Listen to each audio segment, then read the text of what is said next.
point shooting team in the league to number 27. From a personal standpoint, you're obviously a great shooter. Have you been at all surprised by your dip percentage wise, and have you and Rob worked at all on anything mechanically in the last couple of months? Yeah, we work at it every day.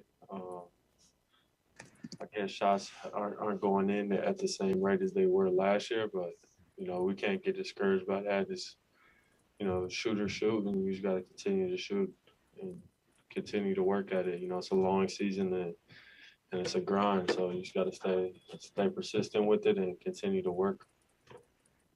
Have you gotten discouraged at all knowing that you're a better three-point shooter than maybe what the numbers show this year? No, can't get discouraged. Just got to continue to shoot. Thanks, Tyler. Up next, we have Kobe Price. Hey, Tyler. How's it going? Good. How you doing? Solid. Kind of following up on Barry's questions. Is it, with the shooting, do you find it that teams are defending not just you, but the entire team differently as opposed to last year, or is it simply shots not falling? I think, a little bit of both. Obviously, teams know, who we are now. I think last year we might have caught some people by surprise, but, this year there's no surprise about us. And, I think, like I said, just continue to put the work in and continue to shoot. You can't make the shots that you don't take, so you just got to continue to shoot. Next, we have Jason Jackson.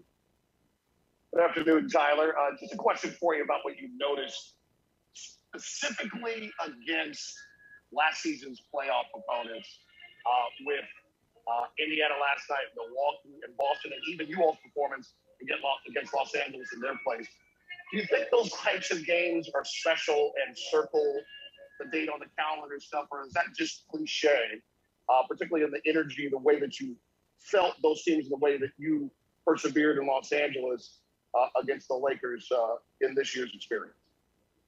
Yeah, I would definitely have to say that they're circled, especially, when a team knocks you out in the playoffs, you kind of remember that and you have a sour taste in your mouth, about that team for the next season and the games to come. So I think, Indiana, they were obviously, geared up and ready to play us last night.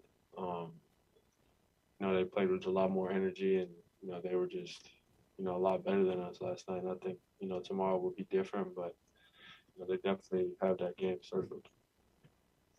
And then my other question is, the series model is so unique. It does have a little bit of a playoff flair because you can really dive in that second game and adjust.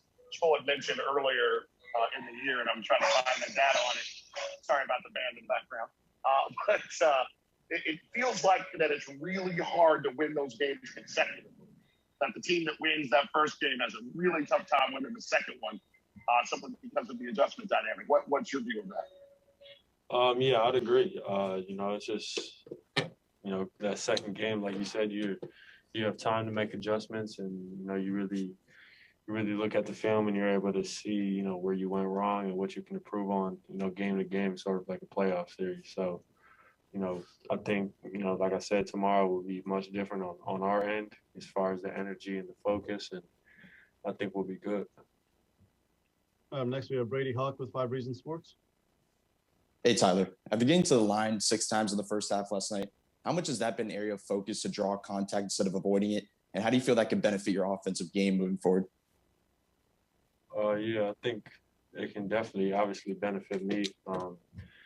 The best scorers in this league are all guys that can get to the line, at will and really catch rhythm from the free throw line.